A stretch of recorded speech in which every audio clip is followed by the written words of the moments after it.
revival. So, nais ng Panginoon na i-revive tayo. Again, revival is more than pag-aawitan. Revival is more than yung parang hype. Kasi ang revival po is continuity po yan, continuous action po ni God sa buhay natin.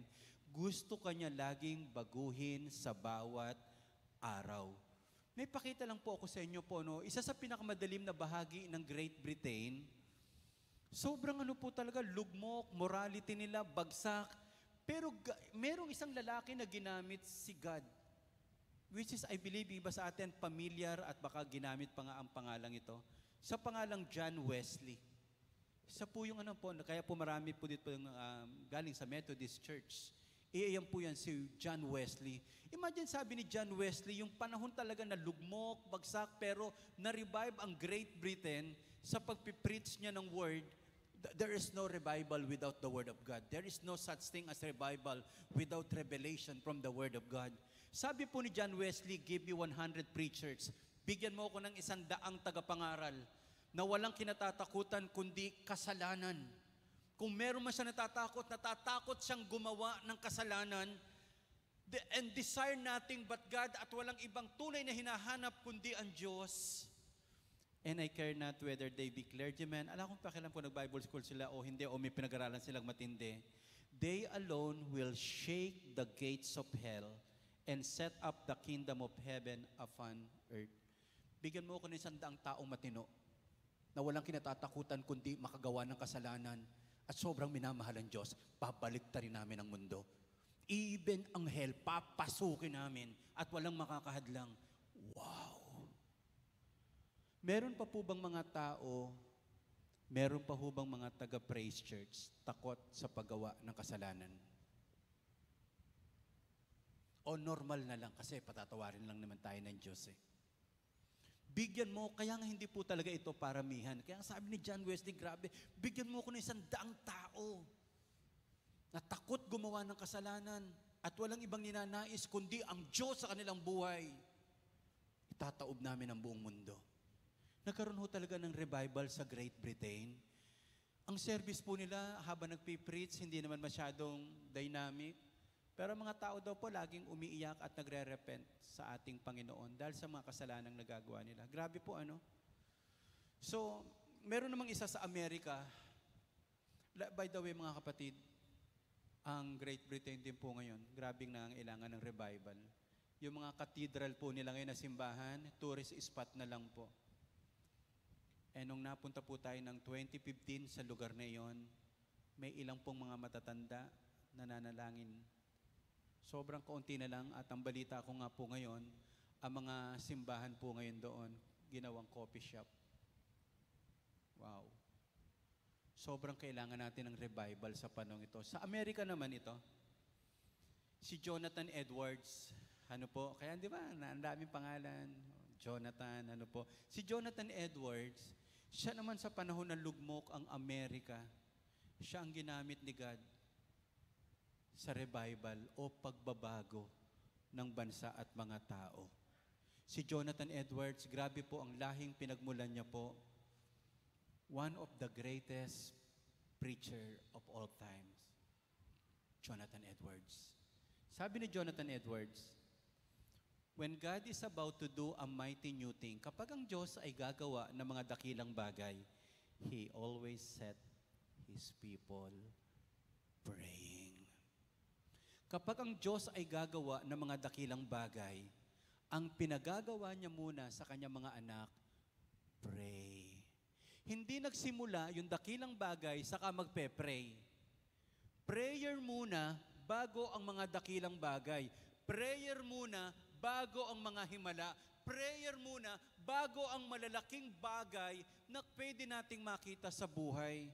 Kaya imagine niyo po, ano ang pwedeng mangyari sa isang tao na grabing nananalangin?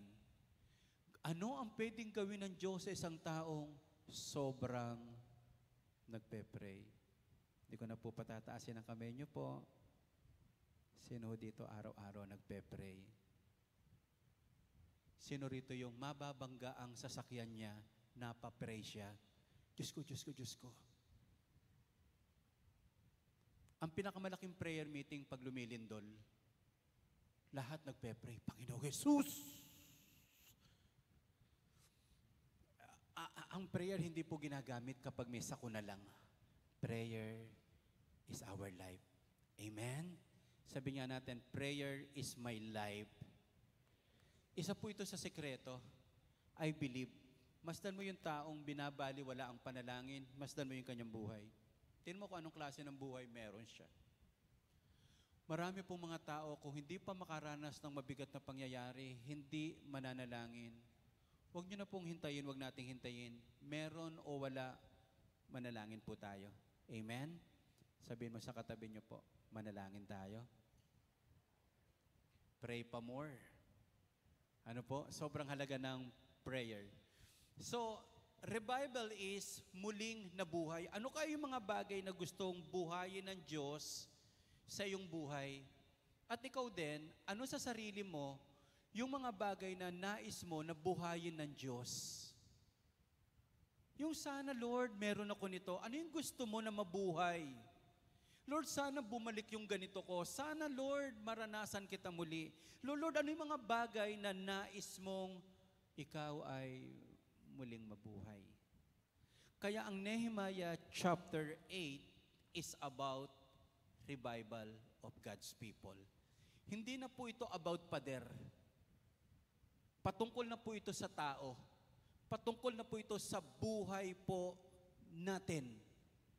Kaya I believe, may mga itatanong lang po ako, may mga i-discuss lang po ako, pero ang panalangin ko po, i-revive tayo ng Diyos lahat. Baguhin tayo ng Diyos lahat mula po sa inyong lingkod hanggang sa bawat isa, sa mga bisita po natin. Baguhin tayo lahat ng Diyos at muli tayong buhayin. Can I hear amen? Okay, so number 1, paano natin masasabing may totoong revival? Number 1 is this. Mayroong tunay na revival kapag muling bumalik yung appetite natin, yung uhaw natin, yung desire natin na mapakinggan ang salita ng Diyos. Yung bumalik yung uhaw mo na sana maibalik ko yung dating pagbabasa ko ng Bible. Sana bumalik yung uhaw ko na hindi ako papayag na sa oras na ito, hindi ako nakapagbasa ng Bible. Again, walang totoong revival na hindi nagsimula una sa naisin na bumalik sa pagbubulay-bulay ng salita ng ating Panginoon. A notable desire to read. Read muna po. Hindi mo naman i-apply yung Word of God without reading eh. Hindi mo naman maunawa ng Word ni God nang hindi mo binabasa ang Word ni God eh. So ito po, a notable desire to read the Word of God. Basahin po natin yung Nehemiah chapter 8 verse 1. Ang buong bayan ay nagtipon-tipon na parang isang tao. They gathered as one. Grabe po, ganda ng pagkaka-picture. As one. They have one desire. Iisa yung naisin nila. Pumunta sila sa lugar ngayon na merong iisang naisin. Ano yung naisin po nila? Sa harapan ng pintuang tubig, kanilang sinabi kay Ezra na iskriba o tagapagturo ng kautosan na dalhin ang aklat ng kautosan ni Moses na ibinigay ng Panginoon sa Israel. Hindi si Ezra ang nagsabi sa mga tao, dalhin nyo yung Bible nyo. Yung mga tao nakiusap, Ezra, dalhin mo yung Bible. Dalhin mo yung Book of Law. Dalhin mo yung salita ng Diyos. Wow! Hindi yung preacher ang nag-request na dalhin yung Bible. Grabe, no? Kung yung mga miyembro o tayo po mga tao, yung hindi lang kapag may prayer and fasting, hindi lang kapag pinagsabihan, doon lang natin dadalhin ang Bible natin. Verse 2, dinala ng pari o priest na si Ezra ang aklat ng kautusan sa harap ng kapulungan ng mga lalaki at mga babae. Bata matanda po ito eh. At sa lahat ng makakarinig na may pangunawa, ng unang araw ng ikapitong buwan. Nagsama-sama po lahat ng mga taong pwedeng makaunawa ng salita ng Diyos. Kahit yung mga bata na pwede nang makarinig, imagine, nagsama-sama ang mga bata at matanda para pakinggan ang salita ng Diyos. Ano ang pwedeng mangyari? Kapag tayong lahat nagsama-sama para pakinggan ang salita ng Diyos. Tingnan niyo po ito ha. Siya'y bumasa mula roon sa harapan ng liwasan na nasa harapan ng pito ang tubig. So, umakyat si Isra sa medyo mataas na lugar. Tingnan niyo po ha. Kailan po siya nagbasa? Anong oras?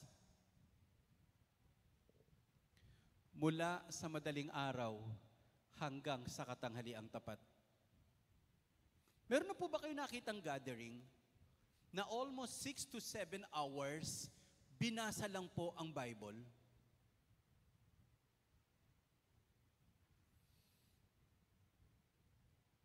Yung mga taga-Life Church Palawan, kapag, alam niyo po bang may Bible Week? Tuwing ikahuling linggo ng January, Bible Week po yun, idineklara po yun. Ang ginagawa ng mga taga-Palawan, ito yung pinakadaan, pumipila po sila sa daan, sa karsada, kung sa atin sa Avenida.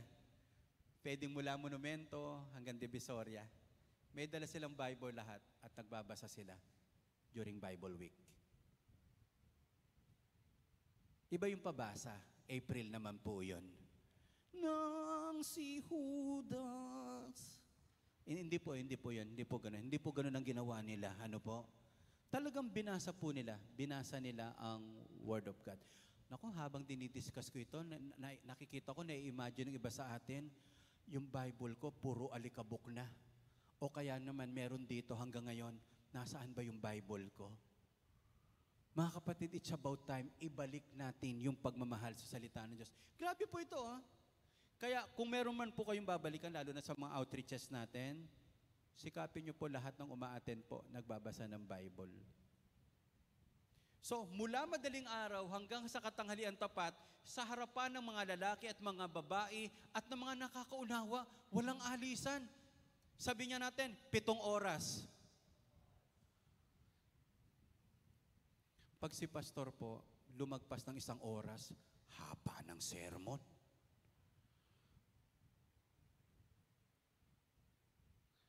Pag 40, ano yan makatarungan. 40 minutes, wala pa yung challenge. Meron yung pari po ngayon, nag-ano na niya, yung sinasuggest nila ngayon, 20 minutes na lang. Naku mga kapatid, ano matututunan po natin kung ganun po? At ang mga pandinig ng buong bayan na nakatuon sa pakinig sa aklat ng kautusan, okay lang po ba sa inyo maghapon tayo dito ngayon? Marami po sa atin, baka sumabog ang pantog. Lalo na yung mga diabetic na naiihi palagi. Ano po? So mga kapatid, purihin ang Panginoon. Lord, payamanin niyo po lahat ng may dala ng Bible na wala sa cellphone ngayon. Ako sayang, hindi ko nadala yung Bible ko. Ayan. Pero yung cellphone natin, hindi natin nakakalimutan. Sana po, pangarap ko lang po ito. Lahat tayo uli may dalang Bible. Pwede ba nating palakpakan ng malakas ang ating Panginoon? Thank you, Jesus. Thank you, Lord. And then verse 4, tingnan natin, si Ezra na iskriba ay tumayo sa pulpitong kahoy na kanilang ginawa para sa layuning ito. Sa tabi niya ay nakatayo si Matitayas, Shema, Anayas, Urayas, Hilkias. Lahat ng ayas, puro ayas po ay nasa kanyang kanan at sa kanyang kaliwa ay sina Pedaya, Misael, Malkiya, Hasum, Hasbedana, Sakarias, Mesulam. Banggitin kaya natin yung mga pangalan ng katabi nyo po, Hindi po ba ang sarap na kasama po tayo na nakikinig ng salita ng Diyos? Amen? Kasama tayo sa mapabilang sa mga nagmamahal sa salita ng ating Panginoon. Okay? Binuksan ni Ezra ang aklat sa paningin ng buong bayan sapagkat siya'y nasa itaas ng buong bayan at nang ito'y kanyang buksan, ang buong bayan ay tumayo. Wow! Naalala ko po, may time na sa isang conference na may inatinan ako, sabi nila, bakit daw napaka-successful ng South Korea? Kilala niyo po ang South Korea? Sabihin mo katabi mo, Samgyup Bebe. Siguro, wala pa raw 10% ang Christian. Pero damang-dama mo, yung laki ng impact ng Christianity sa South Korea. Meron daw silang isang practice during worship service. Kapag binuksan na ng pastor yung Bible, wala na nagtatayuan. Ganun po sila kagalang sa salita ng Diyos. Minsan, yung mga tao po sa atin, minsan na nga lang makakapagkinig ng salita ng Diyos, kwentuhan ka pa ng katabi mo, patay tayo dyan. Kunti na nga lang oras natin sa pakikinig ng salita ng Diyos. Saan tayo kakain mamaya? Hindi pa kayo dumiretso sa Jollibee, dumaan pa kayo sa church. Ang mas agenda yata natin kumain sa Jollibee. Huwag kayong mag-ala, hindi mawala si Jollibee. So imagine kung ganito po tayo. Ngayon po, isang natutuwa po talaga ako ngayon. Sana wag mawala po ito sa anak ko. Si Owie, may daughter 5 years old. Daddy, Bible story. Pagkatapos namin mag-pray nila ni Mami, ako naman po, atong anak ko po, Daddy, Bible story. Na-imagine nyo po ba kung ang anak nyo po ay lumaki sa salita ng Diyos? Problemahin mo kaya siya katulad ng pinoproblema mo ngayon? Sana ang problema mo sa anak mo, ang anak mo addict sa salita ng Diyos. Sana ang anak natin, grabing magbasa ng Bible. Tingin ko po, tingnan nyo lahat ng hindi nakakakita na sobrang taas, sobrang importante ang kids church, condolence. Yan ang isa sa pagsisisihan mo as a parent kapag hindi natin na-lead ang ating mga anak sa salita ng Diyos. Nag-iisip ka kung anong papasukan ng anak mo na school, pero hindi mo madala sa Sunday school or kids church, you have wrong values. Kahit pa mag-Harvard yan. Meron po kaming ginagaya ni Pastor Elena, si Pastor Joe and Ate Beth Danganan. Kasi ang anak niya, nakapag-aral sa Harvard. Marami pong tao, Christian, pag mababaw ang pagka-Christian at nag-aral ka sa Harvard, paglabas mo, atheist ka eh. Hindi ka na naniniwala sa Diyos eh. So, ang tanong po namin, Pastor Joe, Pastor Beth, ano po ang ginawa niyo po sa anak niyo na kahit nasa school siya na maraming hindi naniniwala sa Diyos, matatag pa rin ang kanyang pananampalataya? Ito lang po yung sinabi sa amin, natandaan po namin to. Atin-atin lang to. Sabi niyo sa katabi niyo po, atin-atin lang to ha. Ganyan naman tayo lagi, yung atin-atin natin, mga 20 pataas yan eh. Ang sabi po ni Pastor Danganan at ni Ate Beth, specifically Ate Beth Danganan, brainwash ko ng salita ng Diyos ang aking anak. Ginamit niya yung word na brainwash. Pero ang totoo, sinaksak ko lahat ng salita ng Diyos na pwede kong ituro sa aking anak upang kung kami man ay magkalayo at magkahiwalay, bit-bit niya ang salita ng Panginoon.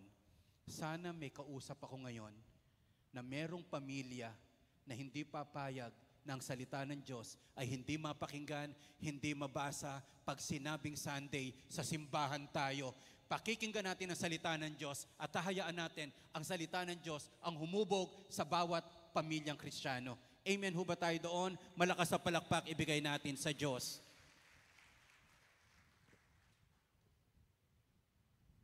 The question is this, kailan mo muling nauhaw sa salita ng Diyos? Kailan ka muling nauhaw sa salita ng Diyos? Yung naramdaman mo, sana bumalik yung Bible reading life ko.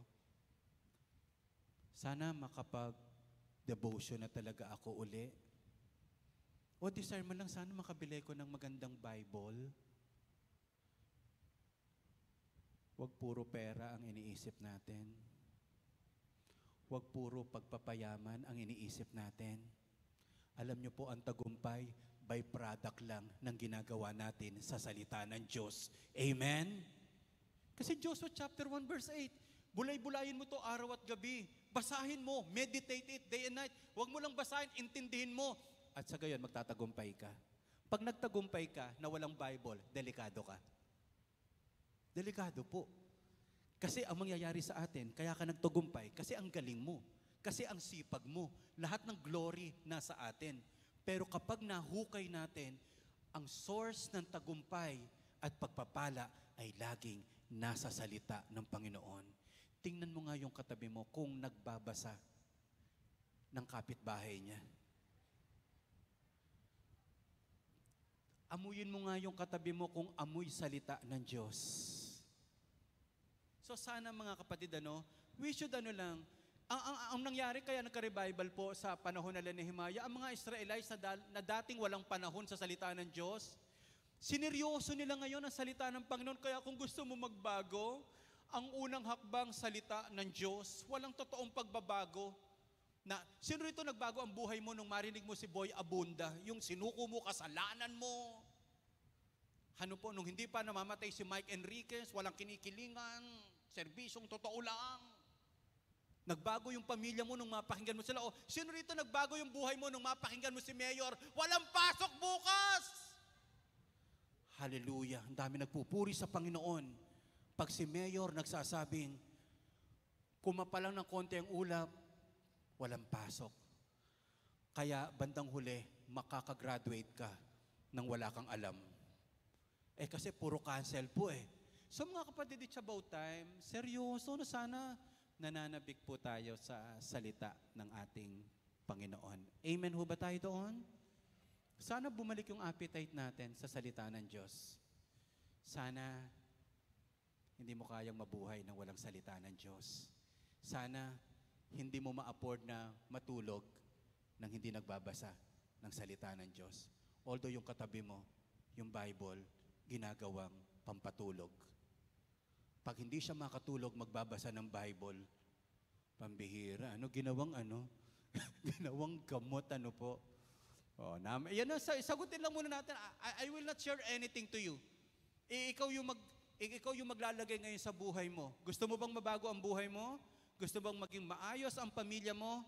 Anong gagawin mo? Sa salita ng Diyos. Number 2. Totoong may revival, totoong muling may nabuhay, kung muli mong nakita ang kadakilaan at kabutihan ng Diyos sa iyong pagsamba. Pag nakita mo yung kalakihan ng Diyos, sino rito ang sumamba, ang naramdaman? Ang hina ng aircon, Ang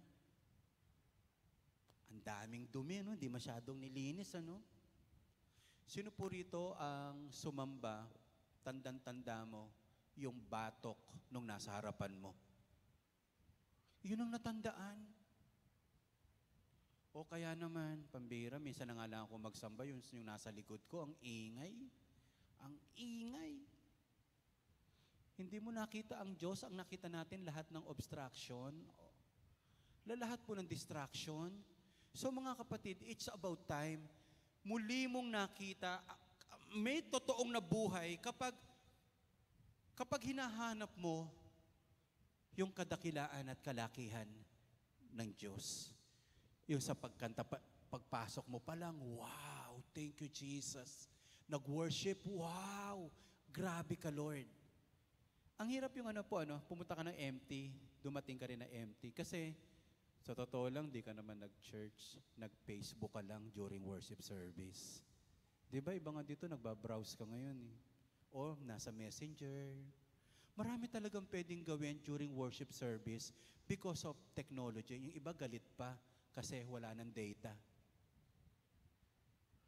So, tingnan po natin to. Verse 6. Pinuri ni Ezra ang Panginoon, ang dakilang Diyos, at ang buong bayan ay sumagot, Amen. Sabi nga natin, Amen. So, at ang buong bayan ay sumagot na Amen, Amen, na nakataas ang kanilang mga kamay.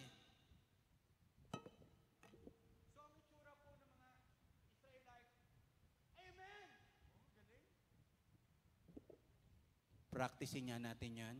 Amen. Sabay taas ang dalawang kamay. In 1, 2, 3. Ayan. 4 lang ang tinamad. Halos lahat. Ano po? Overall audience participation. Paano kaya kung lahat gano'n na po? Amen! Amen ba tayo dyan? Amen na nga. Pilit, salamat. Pasensya ka na ha. Nautusan ka na naman mag-amen. Wag lang alien ha. Iba yung alien. Si Brad Pitt po yun. Ang hirap nito. Hindi ko nga ma-picture out to, ma-figure out yung pag-worship nila. Tingnan nyo ha. At ang buong bayan ay sumagot, amen, amen, na nakataas ang kanilang kamay at kanilang iniyukod ang kanilang mga ulo. Pagsabay ng taas ng kamay, yumukod ng ulo naman. Mamaya na natin ipapractice yan ha. Pakikita ko po sa inyo kung paano. At sumamba sa Panginoon na ang kanilang mga mukha ay nakatungo sa lupa.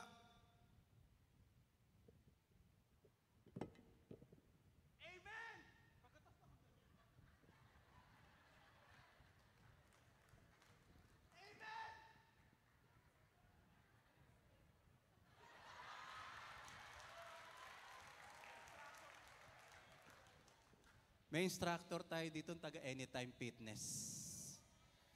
Mag-meet po kami next week. Paano ko po yung abs ko sa leeg, lilipat dito. Alam po, minsan may worship na ganito lang eh. Okay naman. Pero grabe ito. Alam niyo po ang totoo talagang meaning ng worship, to bow down. Grabe no, dalawang taas ang kamay. Yung mukha niya nasa lupa. Alam mo yung parang hari, nahihiya kang tumingin sa kanya. Hindi ba pag merong mga kausap tayong magagaling, na hindi tayo makatingin mata sa mata, nai-intimidate tayo? Sobrang galing niya. Yung nai-starstruck tayo, wow! Wow! Si Prince Charles kaya, pag dumating sa Pilipinas, ikaw pala si Prince Charles? Siguro ang gagawin ng Victory Mall, baka makuha silang iparenovate ito mula first floor hanggang 6th floor po pag may darating. Tama. Minsan po, ang problem natin, over-familiarity with God. Diyan naman siya. Ang mabigat, hindi mo na ginagalang, nababastos pa natin ang Diyos. Yun po ang mahirap. Pagpakita po kayo sa akin ng taong grabing sumasamba sa Diyos, pakikita ko po sa inyo, ibang-iba ang buhay niya. Ng mga taong sineseryoso ang salita ng Diyos at pagsamba sa ating Panginoon. So tingnan natin to. Gayun din sina Jeswa, Bani, Serebayas, Hamin, Akub, Sabetay, Beric, John, si James, sila Lori, yun na lang banggitin po, si Geneva, Josabed, Hanan, Pelaya.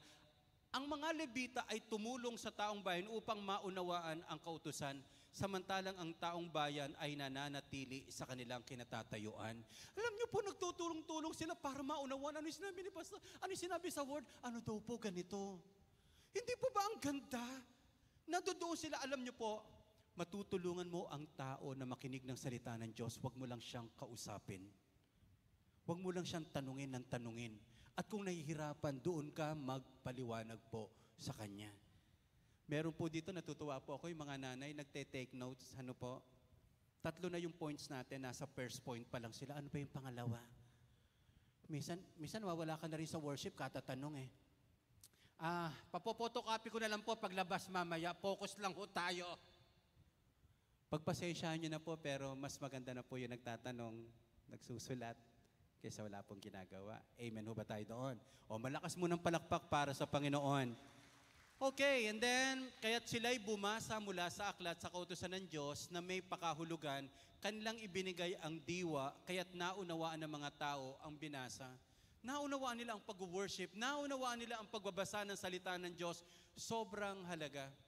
May nag-appear po sa newsfeed ko po, tungkol kila Sir Manny Piñol, dating Agriculture Secretary. Natutuwa lang po ako sa sinabi niya kasi sabi niya po, 16 times na pala siya nakakaakyat sa Mount Apo. At ito ang realization niya. Reaching the summit of Mount Apo 16 times was always a humbling experience because it made me realize how small I was compared to the vastness of God's creation. Ang totoong worship, nakikita mo ang kalakihan ng Diyos at ako, ang liit lang. Para akong alikabok na anytime pwedeng mawala. Pero ang galing ng Diyos, ang husay ng Diyos. Hindi ko naman sinasabing baliwalain ang sarili natin. Yung parang ang talino, ang tingin mo sa sarili mo, ang talino mo. Hanggang sa makaharap ka ng isang henyo na feeling mo ngayon, parang wala kang alam. Minsan kailangan po natin ng mga karanasang ganon. Sobrang nakaka-humble. Ang worship is about honoring God, seeing the majesty of God. Tingin nga po kayo sa akin, ilang beses na yung worship mo very remarkable. Ano yung hindi mo makakalimutang worship mo kay Jesus? Sige nga po, kung ano, isipin nyo lang. May kinuwento ako sa praise and worship. Isa sa hindi ko makakalimutang worship, hindi yun dito. Doon pa tayo sa Matantubig. Ang worship leader si Pastor Jeff. Nagpapakanta siya ng masiglang awitin. Sobrang saya nung inaawit namin. Iyak ako ng iyak. And di ba, ang minsan na nakakaiyak yung dalawa lang naman ang awitin natin Nakakatuwa, nakakaiyak. Yung solemn, di po ba? Sige po, umawit po tayo ng isang nakakaiyak na awitin. Here I am to worship. O yan, ang ganun man nakakaiyak yung malumanay. Pero may natatandaan ko, ang saya-saya ng inaawit namin, palakpakan ng mga tao. Hindi ko maunawaan ang sarili ko. Iyak ako ng iyak sa Diyos. Ano yung remarkable worship mo kay Jesus? Yung hindi mo maunawaan, anong nangyayari? Kailan ka talaga? Hindi naman laging ganon. Kaya nga ito kasi 16 times na silang umaakyat sa Mount Apo. Pero laging may bagong karanasan at realization who God is. Pag nakikita ko po ang sarili ko po, anytime pwede tayong mawala, pero hindi ang Diyos. Sobrang anliit natin. Sino ko para magyabang sa Diyos? Hindi ko kayang ipagyabang yung karanasan ko. Panis ang karanasan ko pagdating sa kadakilaan na meron ng Diyos. Amen? Yung achievement ko, sobrang wala po yan katiting kung ikukumpara kung anong meron ang Diyos. Nagkakaunawaan ho ba tayo? Sino po rito, nakikita mo ang kaliitan mo at nakikita natin ang kalakihan ng Diyos? Kaya walang ibang dahilan sa Diyos ang lahat ng papuri. Pumalakpak ng malakas, lahat ng nakakaunawa po. Wow, thank you Jesus. Kaya ito yung tanong natin again, just reflect, kailan mo nakitang muli ang kalakihan ng Diyos?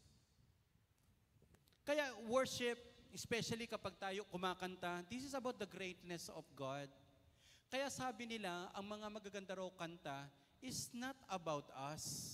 Although marami kasing kantan po, parang puro na lang sa tao, pero ang pinakamatitindi pa rin mga awitin, kaya ko po talaga magpuri sa Diyos ng maingay.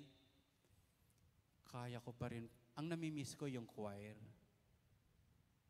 Majesty, worship His majesty. Kaya minsan nangangarap ako yung choir natin, orkestra. Grabe, kumpleto po ng mga musicians. Tamang kilabot po yan. Mga kapatid, ang panalangin ko po sa inyo, kahit sa panahon ng tahimik, kahit sa panahon ng maingay, kaya nating sumamba sa Diyos. Amen? And that is revival. Kapag nakita mo ang kalakihan ng Diyos. Pangatlo, meron tunay na revival kapag muli mong iniyakan ang iyong kasalanan sa harap ng Diyos.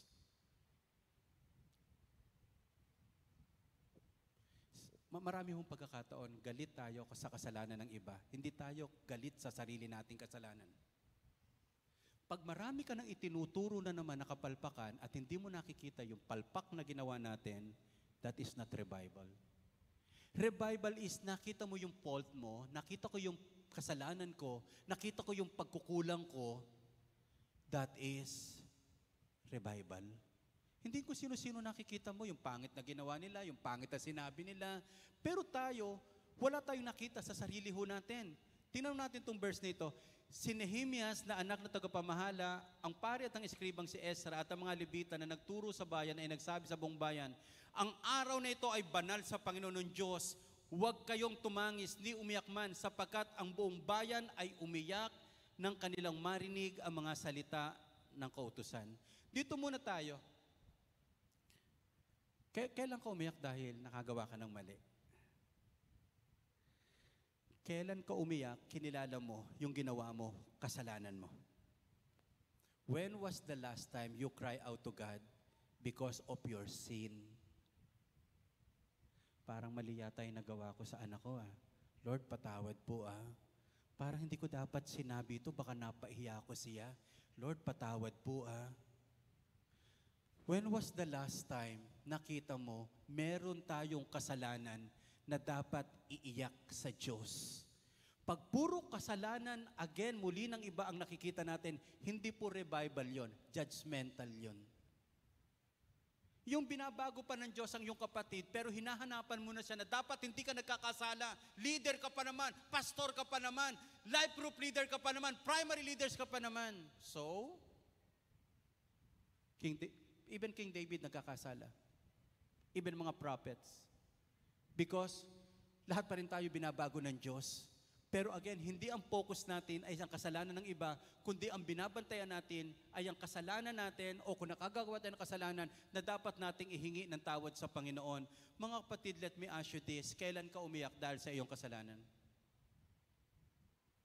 Kailan ka umiyak, may na-realize kang mali ang iyong ginawa? Kailan tayo umiyak dahil nakasakit tayo ng puso ng ibang tao? Kailan tayo hulung umiyak dahil alam natin kapag nakakagawa tayo ng kasalanan, sinasaktan natin ang Diyos. Sinasaktan natin ang Holy Spirit, namimighati siya kapag may ginagawa tayong hindi maganda. Pag nakita mong may kasalanan ka, that is revival. Napansin niyo po sa New Testament, may pumasok na 2 tao. Sabi ng isang tao, Panginoon, salamat po kasi hindi po ako katulad niya na makasalanan. Lord, hindi po ako katulad niya na gumagawa. Yung isang lalaki naman, yung isang tao, binabanatan yung kanyang sarili. Lord, makasalanan ako, hindi ako karapat-dapat. Alam niyo po, natuwa ang Diyos. Hindi doon sa self-righteous. Hindi doon sa judgmental. Doon sa isang tao na halos hindi makatingin sa Diyos kasi nahihiya siya. Dahil alam niya marami siyang ginawang kasalanan. Sana ang Praise Church, talagang maranasan natin ang revival at hindi po pagiging judgmental. Amen? Sabihin mo nga sa katabi mo, mukhang kailangan mo ng revival. Kasi lagi mo akong inaasar eh. O sige, malakas sa palakpak, ibigay muna natin sa Panginoon. Thank you, Jesus. May natututunan po ba tayo? May natututunan. So, una, talagang notable, ano lang po, desire to read the Word of God. Number 2 is, meron ka man lang awareness, grabe ang laki ng Diyos, ang liit ko. Pagkatapos, banal ang Diyos, ako may kasalanan, nakakahiyang lumapit sa Diyos. Number 4, merong tunay na revival kapag muli mong naranasan ang kagalakan ng kahabagan ng Diyos.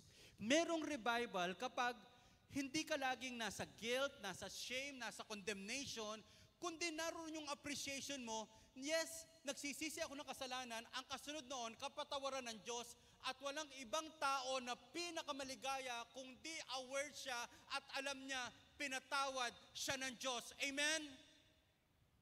Imagine nyo po yung nasa kulungan. Talagang pwede na siyang bitayin, pwede siyang makulong ng habang buhay, pagkatapos sabi nung judge, pinatawad ka na, malaya ka na. Wow! Papunta na yung buhay ko sa impyerno, sinagip ako ng Diyos. Yung dapat sana patay ka na ngayon, pero ngayon nakakapag-worship ka kay God. Hindi ka ba matutuwa na alam mong in spite of many things na nagawa natin, ang Diyos natutuwa pa rin siya na patawarin ka, samahan tayo, baguhin tayo po, hanggang sa dumating ang pagkakataon, yung kahabagan ng Diyos, hindi natin inaabuso. Biro mo, nakapag-aral pa ako, nagkaroon ako ng pamilya, nagkaroon ng hanap buhay, bakit hindi ka matutuwa sa ating Panginoon? Dapat ang buhay natin wasak, sira, pero andito ka ngayon sa presensya ng Diyos. Amen ho ba tayo doon? Natutuwa ka. Kaya nga alam mo, pinakamagandang ngiti po talaga yung joy, tears of joy. Sobrang ganda po niyan. Basahin natin to ha. Pagkatapos ay kanyang sinabi sa kanila, humayo kayo sa inyong lakad, kumain kayo ng masarap na pagkain, at uminom kayo ng matamis na alak. Tingin ko po ganito, hindi mo kailangan malungkot kung alam mong pinatawad ka na ng Diyos. Amen? Hindi mo kailangan malungkot kung alam mong binabago ka pa rin ng Diyos. Bakit magiging sobra kang hard sa sarili mo? Samantalang si God, patiently, hinihintay ka niyang magbago ng lubusan. Actually, ang laki na nga ng pinagbago mo kumpara po noon. Tingnan niyo nga po yung katabi niyo po kung malaki na ang pinagbago niya. Lumusog ba siya? Okay? So sabi rito, at magpadala kayo ng mga bahagi ng mga walang maihanda, sapagkat ang araw nito ay banal sa ating Panginoon. Huwag kayong malulungkot, sapagkat ang kagalakan sa Panginoon ang inyong kalakasan. The joy of the Lord is my strength. Sabi nga natin yon, the joy of the Lord. 1, 2, 3. The joy of the Lord is my strength. So mga kapatid, basahin ko na lang itong last verse ha. Sa gayo'y napatahimik ang mga Levita, ang buong bayan na sinasabi, kayo'y tumahimik sapagkat ang araw nito ay banal, huwag kayong malungkot. Ang buong bayan ay humayo sa kanilang lakad upang kumain. Tingnan nyo nga naman pag nakapag-worship ka, pwede ka nang kumain. Hindi ibig sabihin feasting. After feasting of the word, pwede tayo mag-feasting sa maraming bagay. Ang problema, pag nag-feasting ka muna sa maraming bagay without word, dadaling ka niya sa kasalanan.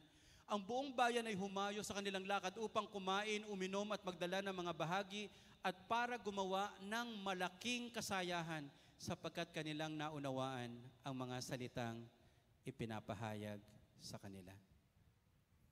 Sige nga, let me ask Lori, anak, pagkatapos yung worship team natin, awitin lang natin yung huli nating inawit po as I share this muna sa inyo. Gusto ko yung picture nito, po. Kailan ka muling ngumiti sa kahabagan ng Diyos? Yung wala kang magawa kundi, grabe Lord. Matagal na sana akong sira. Matagal na sana akong patay. Kinahabagan mo ko. Kinaawaan mo ko. Hindi ba tayo matutuwa? Kinaawaan tayo ng Diyos. Wow, Jesus, Jesus.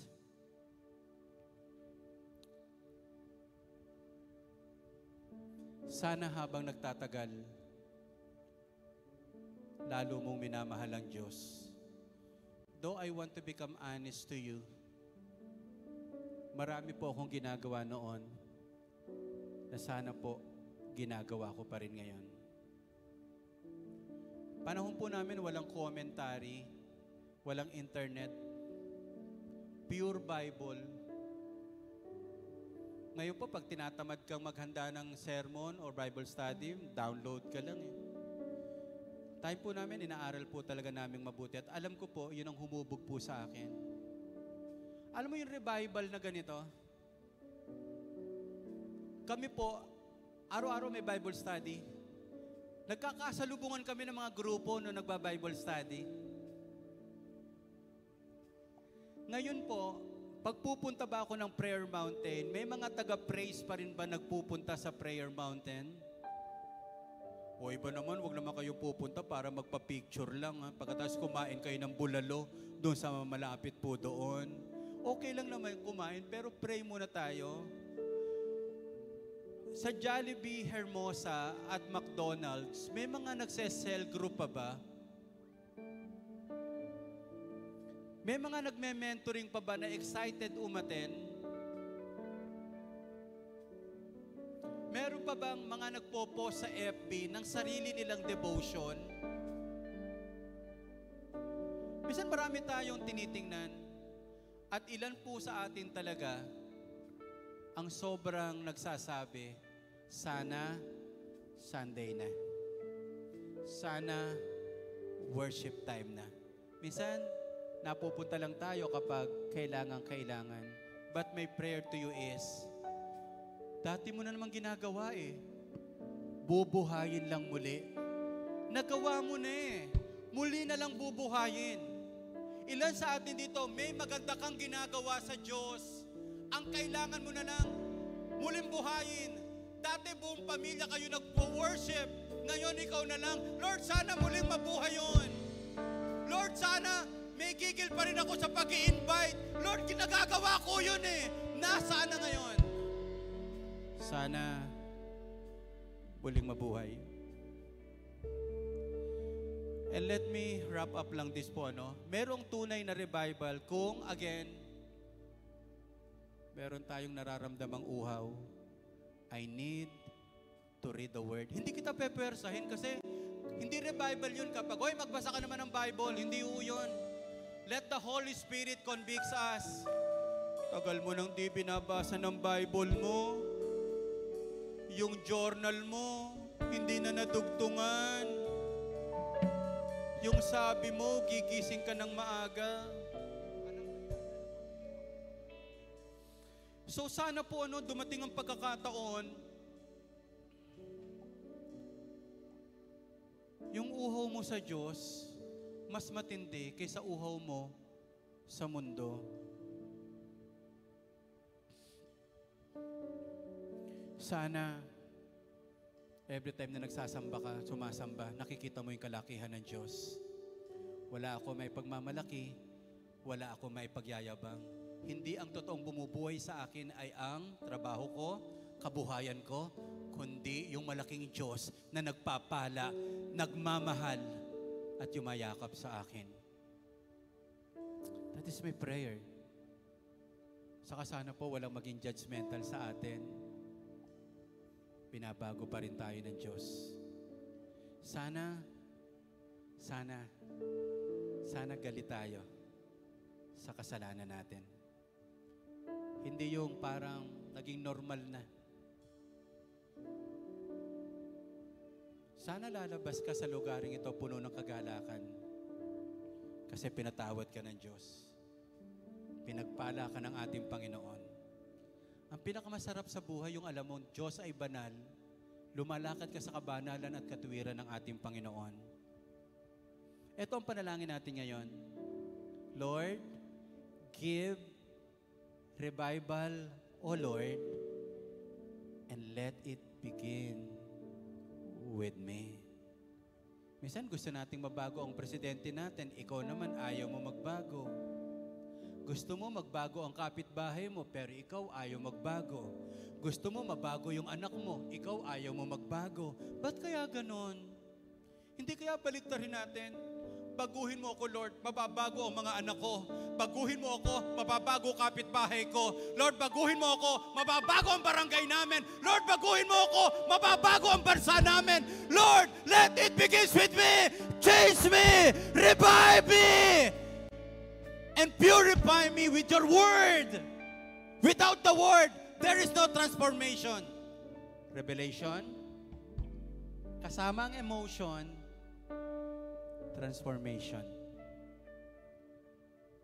Praise Church family, we need revival. Higit kailanman, unti-unting nawawasak, unti-unting nabubulok ang bansa at paligid at panahon natin. It's about time again to become salt and light of this world. Sana merong mga kausap ako na hindi naghihiyang magbasa ng Bible kahit makita ng classmate niya o ng katrabaho niya. Saka sana hindi ka rin nahihiya na ipakitang nagpe-pray ka. Sana hindi ka nahihiya na ipagmalaki, excited ako mag-worship sa Lord. And then, we are humble enough to say, nagkamali ako. Kailangan ko ng tawad sa Panginoon. Tayo tayong lahat. This is only the beginning of revival comes. When revival comes. Sabi ko nga sa worship serve sa team natin, get ready. Ang totoong revival, hindi po awitan, kundi pagbabago ng buhay. Paano kung sa sobrang dumating ang presence ni God, hindi natin mapigilan na magpuri, sumamba, at ibigay ang lahat para sa Diyos? Mga kapatid, ano ang sinasabi ngayon ng Diyos sa iyo patungkol sa pagbabasa ng Bible? Ano ang sinasabi sa iyo ni God patungkol sa pag-worship? Let the Holy Spirit guide you.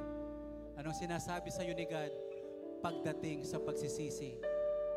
Ano ang sinasabi ni God na nais ng Diyos na makaranas ka ng grabing kahabagan? Hallelujah. Awitin muna natin yung awitin to, yung huli nating inawit. O kung gusto nyo po habang umaawit tayo, tinataas natin ang dalawang kamay natin. At kapag sinabi yun, Amen, Amen. Come on. Talagang let us honor God. Let us honor Jesus. Let us worship Jesus. Ipakita naman natin sa umagang ito, Lord, nagpunta ako kasi gusto ko makita yung kalakihan mo. I am who I am because of Jesus. I am who I am. At kung ano pa yung pwede kong marating, because of Jesus.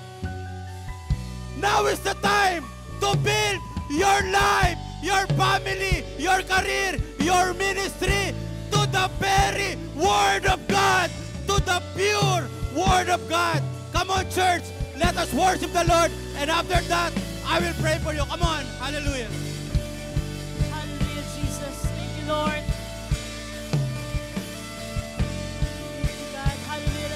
Church, sabihin po natin, Diyos ika'y karapat-dapat. Diyos ikaw ay karapat-dapat. Pag-alayan ng pagsamba. Pagmamahal at pagdakil. Lord, alay sa iyo, Panginoon. Alay sa iyo, aking Ama. Diyos, ikaw ay karapat-dapat.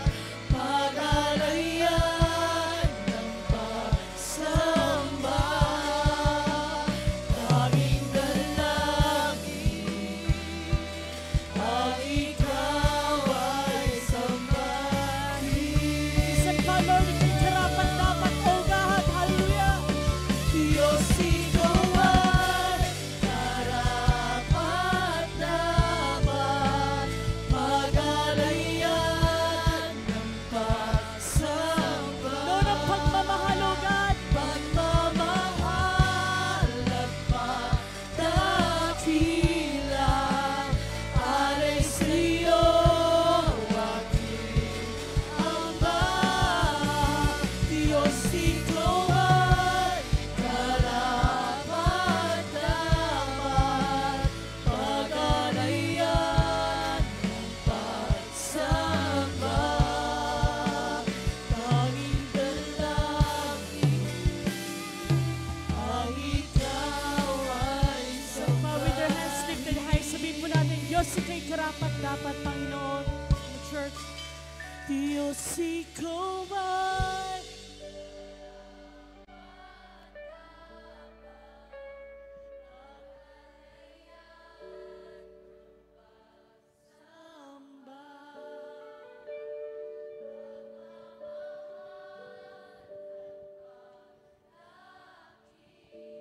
alay sa'yo, alay sa'yo. Amen, Lord. Hallelujah. Diyos, ikaw ay karapat-dapat. Pag-alayan ng pagsamba. Tanging dalangin ang ikaw ay sambahin. Minsan Panginoon, church, hallelujah. Thank you, Jesus, oh God. Hallelujah, Lord. Diyos, ikaw ay karapat-dapat. Pag-alayan ng pagsamba.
you, Jesus.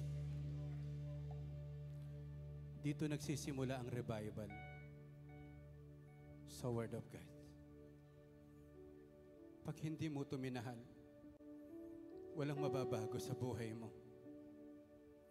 Pag hindi mo ito inunawa, walang mababago sa buhay mo.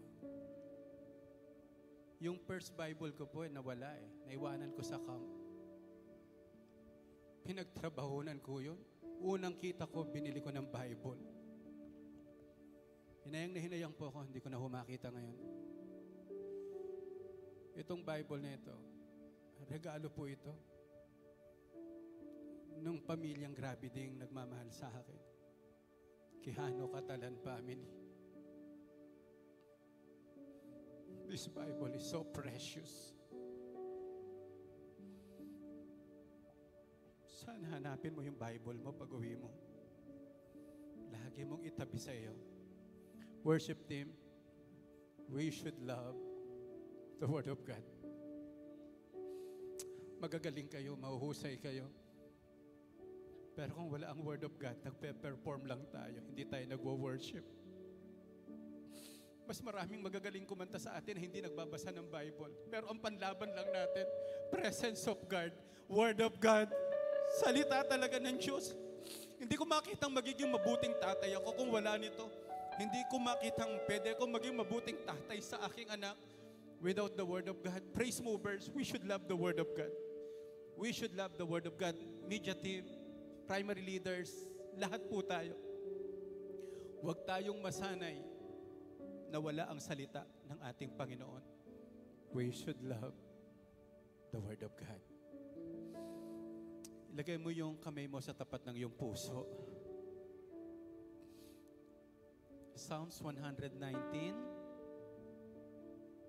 ang salita mo ay sa puso ko iingatan upang hindi magkasala sa iyo kailanman.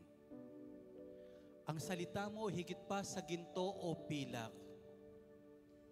Ang salita mo ay liwanag at buhay. Panginoong Jesus, this is my personal prayer sa Praise Church family, even sa mga outreaches. Babalik kami sa iyong mga salita na may kakaibang pananabik. Kaya kung meron dito yung nananabik ka ngayon, revival po yan. Yung nagkakaroon ka muli ng desire, revive yan, unti-unting nabubuhay po yung buhay po natin. Salamat sa Panginoon, yakapin mo ang salita ng Diyos at yayakapin ka ng salita ng Diyos, lalo na sa pagdaan mo sa mabibigat na sitwasyon na alam mo, itatayo ka ng salita ng Diyos. Wala makakapagbabagsak sa iyo. Wala makapagpapahina sa iyo. Because the very Word of God will be your strength. The very Word of God will be your inspiration. The very Word of God is your hope, is your dream, is your life.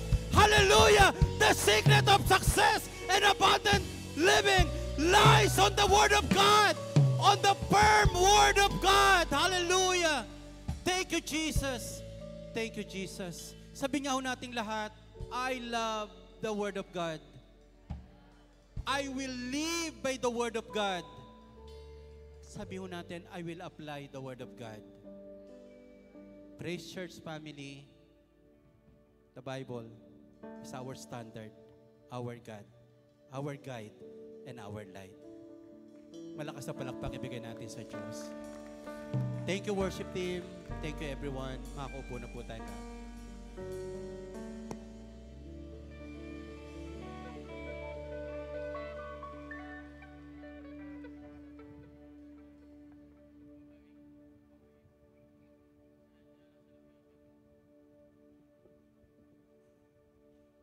Ayan. Mapagpalang umaga po sa bawat isa. Ayan, salamat po sa Lord, no. Wala na pong ulan at nandito po tayong lahat para umawit at magpuri sa Panginoon. Bago po tayo dumako sa ating pagkakaloob, basahin ko lang po yung verse na gusto pong ipashare sa akin or gustong iparinig ng Panginoon sa inyo po.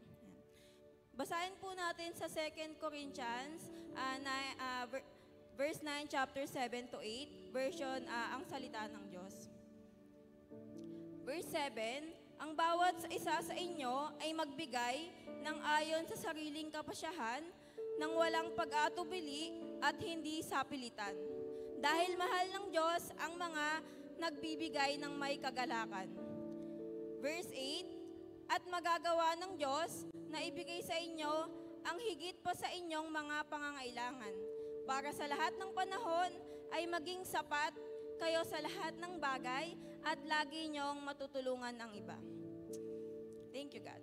Sabi po sa verse, no, magbigay po tayo ng ayon sa sarili nating kapasyahan, nang walang pag-atubili at hindi sapilitan sa atin pong pagkakaloob. Alam po natin, no, mga kapatid, na hindi po tayo inuobliga ng ating Panginoon na magbigay o magkaloob sa Kanya. Pero yung moment po na pinipili po nating magbigay o magbalik sa Kanya ng parte mula sa ating kinita, na kung saan po is galing din talaga sa Kanya at napakalaking bagay na po nun sa ating Panginoon. Yung tayo po yung mismo ang may kagustuhan, yung willingness po natin na hindi tayo nag-aalinlangan magbigay para sa gawain ng Panginoon, na nakikita ng Lord na tayo masaya, nagagalak kapag ginagawa natin ito para sa Kanya. Malaki man o maliit na bagay, ang mahalaga sa Panginoon ay kung paano ka naglalaan ng para sa Kanya. Sa second verse naman po, no, magagawa ng Diyos na ibigay sa inyo ang higit pa sa inyong pangangailangan. Grabe po na hindi lang po kung ano yung ating pangangailangan yung kaya niyang ibigay. Sabi niya dito, no, higit, tunay po, no, at naniniwala ako na ang Panginoon lang po natin ang may kakayanan na magbigay sa atin ng higit o sobra-sobra pa sa ating mga kinakailangan sa buhay. Ayun po. Ayan, sabi ko hindi ako iiyak. Ayan, short testimony lang po, no, bago po tayo mag-proceed sa prayer natin. Just want to share lang po na this year, last January, nakaramdam po ako ng hirap sa paghinga. Tapos, hindi ko alam yung simpleng paghirap po dun sa paghinga ko is meron na po palang kakaiba dun sa ilong ko. Tapos, nalaman po nung nagpa-check up ako sa Chinese hospital, yung sabi po sa akin nung doktor is, meron daw po akong polyps. Ngayon po, nung na-check up ako, sabi nung doktor sa akin agad, kailangan nating operahan para hindi na lumaki yung polyps na nandyan sa nasa ilong mo. So yung polyps po, no, parang tigyawat siya or bilog, parang bukol, gano'n na meron sa ilong ko. Tapos, sabi niya, kailangan kang operahan, kailangan mag-provide ng malaking pera. Nagbigay siya ng malaking amount. So sabi ko, sige po, Doc, titignan po namin kung kaya po niyan. Tapos po, no, syempre, nung sinabi po sa akin ng doktor nun, nung pag-uwi, syempre po, nag-worry po ako. Pero bago po mangibabaw yung worry ko, no, I pray lang din po sa Lord na sabi ko, God, sana po, meron pa pong way para po hindi ako ma-operahan. Kasi napakalaki pong amount nun. Hindi ko po kaya or hindi namin kayang i-provide ng family ko. Saka, ayun nga, natatakot din ako na ma-operahan. Tapos, nung after I prayed, no, tumawag yung papa ko, sabi niya, syempre natural po sa mga papa natin, no, na sabi, napakalaki naman yan, parang, hindi yata ganyang kalaking amount yung dapat hingin or parang inanuhan ka, pinirahan ka agad. Parang ganun yung sabi ng papa ko. Kaya, ayun, nagpa-second opinion kami sa hospital kung saan siya nag-work sa UE. Tapos sabi niya, ayun nga, mag-ask daw ako dun sa doktor. Tapos, nung nagpa-second opinion ako, chinek up ulit yung ilong ko. Tapos nakita nga merong bukol na kailangan yun dun sa ilong ko. Pero, thank God po, no, dun sa doktor na yun. Kasi sabi niya, hindi natin kailangan madaliin na maoperahan kasi idadaan muna natin siya sa gamot. Nung sinabi po ng ganun nung doktor no, sa UE, sobrang nag-thank you po ako sa Lord kasi yun po yung pinagdasal ko na parang yung way po niya na talagang hindi ko kailangan operahan na parang, anak, sige yan, yun yung way na parang kailangan lang po maggamutan, ganyan. So, nakakatuwa lang po kasi, di ba, sometimes, no, nag-worry tayo na parang yung mga, parang may sakit tayo, ganyan, yung pangangailangan natin na parang kailangan natin ma-provide, parang ang bilis sa atin mag-worry, pero ayun nga po, kailangan lang din po nating mag-praise sa Lord, no? Tapos mag-ask lang din ng help. Tapos, ayun nga, hanggang ngayon, naggagamot pa din. Pero thank God, kasi kahit na naggagamot, alam niyo po yung part na hindi ka mag-worry kasi tinutulungan akong i-provide ng Panginoon yung paggagamot ko. Tapos, ayun, I encourage everyone din po, no, na kapag meron po tayong nararamdaman sa mga sarili po natin na mga simpleng sakit, ay mga simpleng sumasakit or what, ipa-check up na din po natin to agad para hindi na po ito lumala. Tapos, ayun, wag lang din po tayong mag-worry agad para po dun sa kakailangan nating amount or pampagamot. Kasi po, God will provide po always. Lagi po nating i-remind yung self po natin na handa po tayong tulungan ng Panginoon na i-provide para po mabili po natin or para po makapagpagamot tayo. Ayun lang po, no, atin pong hawakan yung mga kaloob po natin sa ating Panginoon and let's pray po. Father God, good morning po. Thank you po, Panginoon, sa umagang ito. Nandito po kami, Panginoon, lahat para awitan ka, para kapurihan ka, Panginoon. God, tunay po na napakabuti mo, Panginoon, na napakamapagbigay mo, Panginoon. God, alam ko po, Panginoon, sa mga taong nandirito, madami po kaming worries, Panginoon God, na natatakot, Panginoon, nag-aalala para sa mga pangangailangan po namin, God, sa araw-araw. Pero God, salamat po kasi lagi kang nandyan, lagi mo po kaming nire-remind sa iyong mga salita, God, na lagi kang nandyan para tulungan kaming i-provide, Panginoon God. Sabi nga po sa mga salita mo, God, higit pa o sobra-sobra, Panginoon, ang kaya mong ibigay sa mga pangangailangan po namin. Kaya God, I pray po, God, na talagang sa iyo po kami, Panginoon, sa iyong mga salita po kami dumipend, Panginoon God. Na God, lagi mo po kaming tutulungan, Panginoon, sa lahat ng sitwasyon. Mahirap, Panginoon God, sa totoo lang, pero dahil nandyan ka, gumagaan, Panginoon. God, maraming pong salamat. I pray din po, Panginoon, sa mga taong nandirito na nakakaranas, God, na nahihirapan, Panginoon God, na may mga sakit, Panginoon God. Alam ko na ikaw po magpapagaling sa kanila, Panginoon. Ikaw po yung magpapalakas sa amin, Panginoon God, na lagi ka nandyan para tulungan kami sa lahat. Thank you, God. Thank you, Jesus. Maraming pong salamat. Lagi pong ikaw yung manguna, Panginoon God. Ikaw po yung manguna, Panginoon God, at maranasan po namin sa aming buhay sa araw-araw. Thank you, God. We love you. We praise you. In Jesus' name pray. Amen at amen.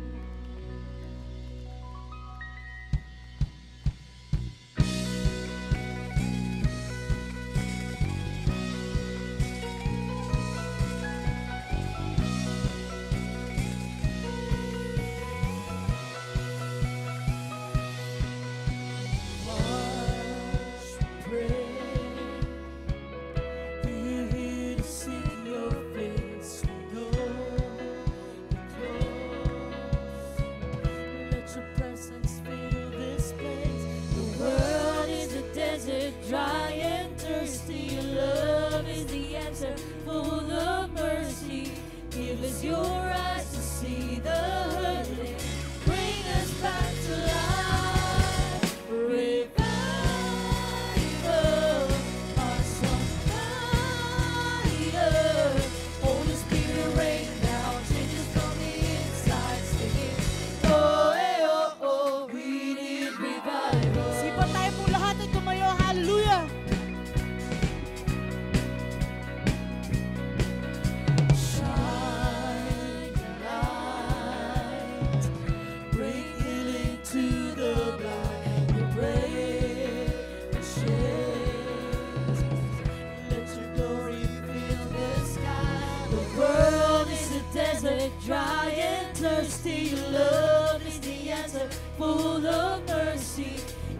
your eyes to see the Lord, bring us back to life. Hallelujah.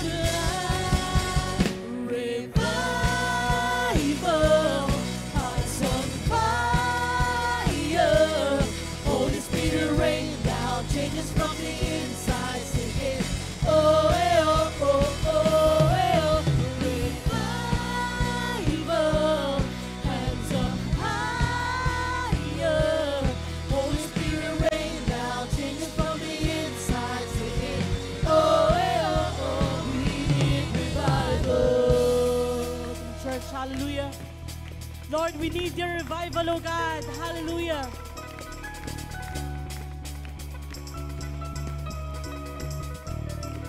Sing hallelujah. Send revival fire. Send revival fire. Fill this place. Fill this place. Send revival fire. Send revival fire. Fill this place. Hallelujah. Fill this place. Send revival. Send revival fire. Send revival fire. Fill this place. Fill this place.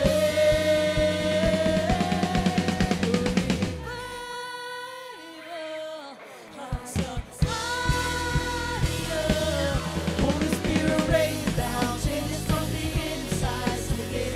Oh, eh, oh, oh, oh, eh, oh. Revival, hands up higher. Holy Spirit rain down, changes from the inside. Sing it. Oh, eh, oh, oh, we need revival. Hallelujah, Lord. God bless po, Praise Church. Hallelujah. Makapunta na po tayo sa ating huddle groups. Thank you po. God bless.